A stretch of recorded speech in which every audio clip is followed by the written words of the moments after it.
यानी काल की गति को बाबा जी ने देख लिया था कि कोई बड़ी अनहोनी हो सकती है और इन दोनों बातों की अवहेलना की गई। लेकिन बाबा जी कभी भी अपने भक्तों का अहित नहीं होने देते। जो हनुमान जी के भक्त हैं उनके रक्षक बनकर के हनुमान जी उपस्थित हो जाते हैं और उन भक्तों का कभी भी बाल बांका नहीं होता। ऐसे अनगिनत उदाहरण है। जय सिया राम। सब सुखला है तुम्हारी सरना, तुम रक्षक काहू को डरना। हमारे शरीर में 3.5 करोड़ रोम हैं, रोएं हैं, 9 छिद्र हैं और इन सब के बीच में जो प्राण वायु है ये टिका हुआ है।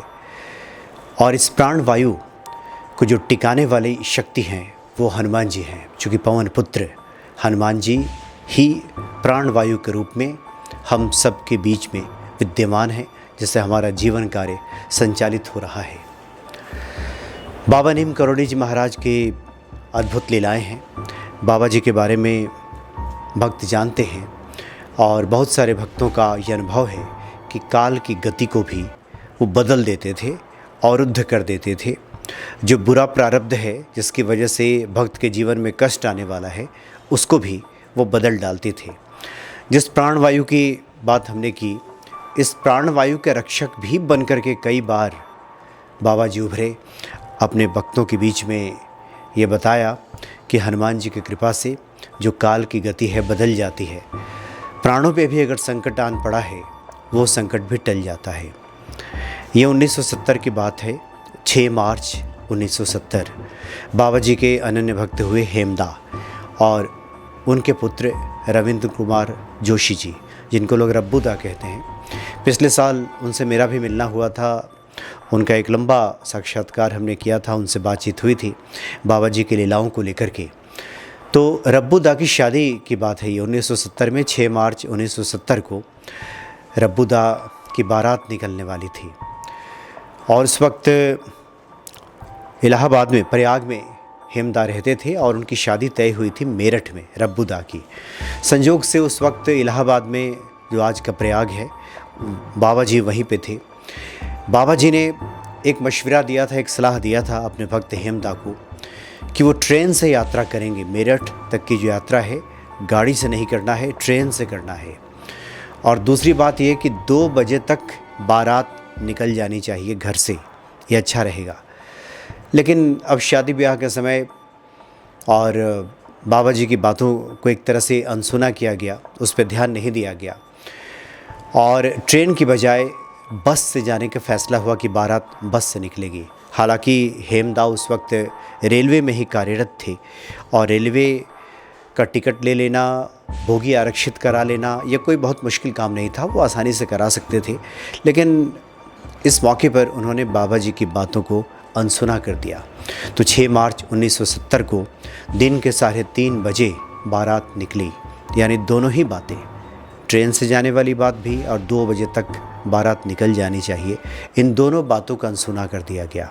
बारात वहाँ से चली और लखनऊ पहुँचने की जल्दी थी ड्राइवर को, तो रात में उसने गाड़ी की स्पीड बढ़ा दी।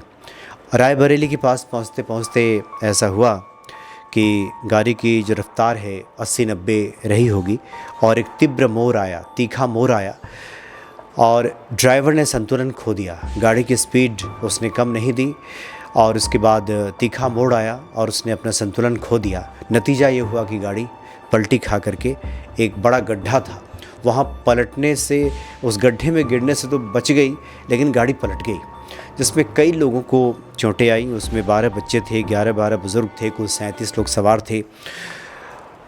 स्थिति ऐसी हो गई कि विंड स्क्रीन को तोड़कर एक-एक को बाहर निकाला गया। उसमें बच्चों को हल्की फुल्की चोटें आईं और रब्बूदा के जो मामा जी हैं प्रभास जी, उनको काफ़ी गंभीर चोटें आ गईं और इतना तेज़ एक्सीडेंट था कि स्टील के 2 बक्से उसमें रखे गए थे, वो दोनों बक्से पिचक गए। यहीं तक संकट नहीं आया, बल्कि स्थिति ऐसी हो गई कि रात का समय था और वो जो पूरा इलाका था ये आपराधिक तत्वों का वहाँ पे एक तरह से गढ़ था। नतीजा ये हुआ कि 8-10 लठैत वहाँ पे आ गए और उनको नुकसान पहुँचाने वाले थे, लूटपाट वो करने वाले थे। बारात के सामान, जेवर वगैरह सब वहाँ पे रखा हुआ था, उस गाड़ी में ही था, उस बस में ही था। लेकिन तभी बाबा जी की लीला शुरू हो गई। हनुमान जी रक्षक बन करके वहाँ उपस्थित हो गए।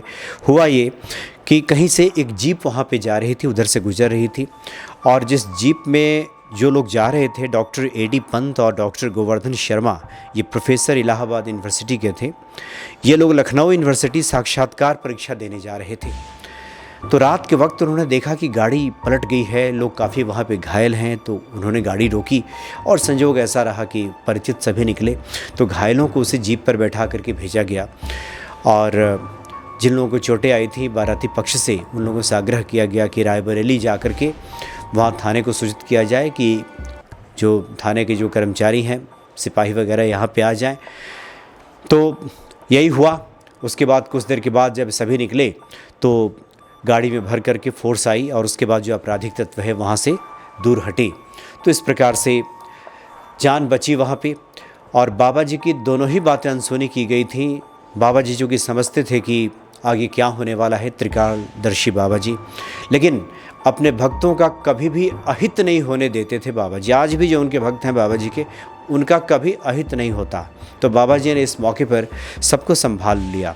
इधर घर पे जब सूचना मिली, जहाँ पे रब्बू दा की जो माँ है, जब इस तरह की सूचना मिली कि गाड़ी का एक्सीडेंट हो गया है, लोगों को चोटें आई हैं, तो घर में कोहराम मच गया। उसके बाद वो प्रसाद वगैरह लेकर के सिद्धि माँ के पास पहुँची और सिद्धि माँ से कही कि बाबा जी की बात मानी नहीं गई है, इसलिए बाबा जी क्षमा करें और बाबा जी रक्षा करें। सिद्धि माँ ने कहा कि ज़रूर बाबा जी रक्षा करेंगे। तब तक इसी समय क्या हुआ कि नीचे से एक भिखारी की आवाज़ आई, और इतने तड़के कोई भिखारी पहुंचता नहीं है वैसे, तो इतने तड़के एक भिखारी की आवाज़ सुन करके सभी चौंक गए। लेकिन उसको अनसुना कर दिया रब्बू दा की माँ ने कि कोई भिखारी आया है। अब इस वक्त भिक्षा देने की इच्छा नहीं हुई, घर में ऐसे ही कोहराम मचा हुआ है। लेकिन अचानक बाबा जी की एक बात ध्यान में आ गई कि हनुमान जी बचाने के लिए क्या स्वयं गदा लेकर आएंगे, कि कोई ना कोई व्यवस्था करेंगे। ये बात उनके दिमाग में कौंध गई। और बाबा जी की एक और बात दिमाग में घूम गई। बाबा जी अक्सर कहा करते थे कि हनुमान जी किसी न किसी वेश में भी आ जाते हैं, कभी भिखारी के वेश में, कभी किसी और वेश में, वेश बदल करके भी हनुमान जी आ जाते हैं। और ये बातें रब्बू दा की माँ को याद आ गई, और जो पकवान था, जो प्रसाद था, उसको लेकर के उस भिखारी को देने के लिए पहुंची। और वहां जाकर भिखारी को जैसे ही दिया, उस भिखारी ने कहा कि जिसने प्रसाद दिया है उसका कभी अमंगल नहीं होगा, सब भला ही भला होगा। और उसके बाद वो जो भिखारी वहाँ पे आए थे, वो भिखारी वहाँ से चले गए। बाद में लोगों का कहना है कि या तो स्वयं हनुमान जी या बाबा जी ही स्वयं वेश बदल करके आ गए थे। उसके बाद इस तरह से बारातियों की जान बची, और इतना बड़ा संकट जो आया था, बाबा जी की कृपा से वो संकट टल गया। हनुमान जी स्वयं रक्षक बन करके वहाँ पे आ गए और अपने भक्त का अहित नहीं होने दिया। दूसरे दिन महाराज जी स्वयं रब्बू दा को सांत्वना देने के लिए, उनके पिताजी हेमदा को सांत्वना देने के लिए उनके घर पे पहुँच गए और कहा कि अब सब ठीक है, कोई दिक्कत नहीं है, अब सब ठीक हो जाएगा। बाबा जी की वो बातें रब्बू दा को और उनके पिताजी को याद आ गई कि बाबा ने कहा था कि ट्रेन से जाना और 2 बजे तक निकल जाना। यानी काल की गति को बाबा जी ने देख लिया था कि कोई बड़ी अनहोनी हो सकती है, और इन दोनों बातों की अवहेलना की गई। लेकिन बाबा जी कभी भी अपने भक्तों का अहित नहीं होने देते। जो हनुमान जी के भक्त हैं, उनके रक्षक बन करके हनुमान जी उपस्थित हो जाते हैं, और उन भक्तों का कभी भी बाल बांका नहीं होता। ऐसे अनगिनत उदाहरण है जहाँ पे श्री हनुमान जी की कृपा से बाबा जी ने अपने भक्तों की रक्षा की है और काल की गति को भी धीमा कर दिया है, अवरुद्ध कर दिया है या बदल दिया है। अद्भुत हैं बाबा नीम करोली महाराज। जय सिया राम।